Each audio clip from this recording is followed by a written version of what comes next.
Today, we're diving into the ultimate durability test of the brand new Google Pixel 9 Pro XL. This phone has been creating a lot of buzz, and we're about to find out if it can live up to the hype.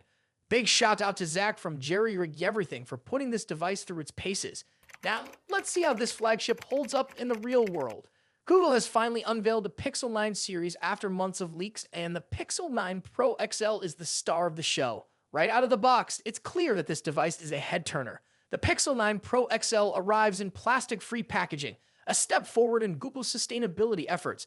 But while it's easy to admire its eco-friendly design, what really matters is how this phone performs under pressure, literally. One of the most noticeable features is the massive camera bump. Google has packed a 48-megapixel wide-angle camera, a 50-megapixel main camera, and a 48-megapixel telephoto camera into this phone. The bump is so prominent that it could double as a kickstand. It's 3.5 millimeters thick, which is about as thick as 2/4 or nearly one Oreo cookie. It's definitely a unique design choice, but does it compromise the phone's durability? Let's find out. Jokes aside, Google has made some smart design decisions with the Pixel 9 Pro XL. The flat glass design is a welcome change, improving both durability and repairability. The Gorilla Glass Vicus 2 protection on the front ensures the phone can withstand scratches at a level 6 on the most scale, with deeper grooves at level 7.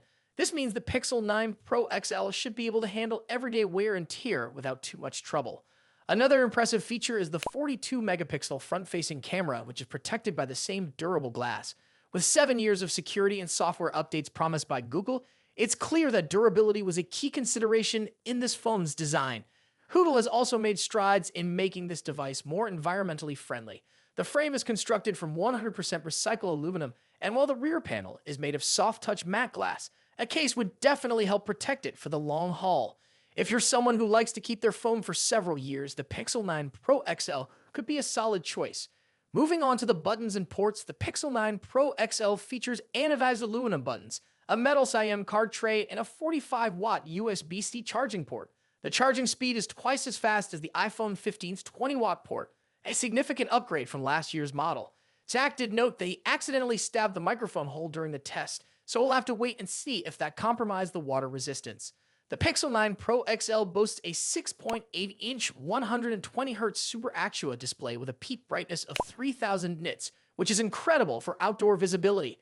During Zach's heat test, the display held up remarkably well with no permanent damage after being exposed to a lighter for about 30 seconds. The underscreen fingerprint scanner also performed well even after scratches were applied, showing Google's attention to detail. Finally, we come to the bend test. The Pixel 9 Pro XL, being the largest in the Pixel 9 lineup, could have been the weakest link. However, Zach found that it was surprisingly strong, with minimal flex and no cracking from either the front or the back. This is a testament to Google's improved build quality and attention to structural integrity. So there you have it. The Google Pixel 9 Pro XL has passed the durability test with flying colors. It's a well-built, sturdy device that should last through years of use, especially with those 7 years of updates. If you're planning on getting one, I'd highly recommend checking out brands turn-down skins and grip cases to protect your investment. A big thanks to Jerry Rig Everything for the detailed durability test. If you enjoyed this breakdown, make sure to hit that subscribe button and turn on notifications so you don't miss out on more awesome content. That's it for today. What are your thoughts on the Pixel 9 Pro XL? Let me know in the comments section below. As always, see you in the next video. Peace out.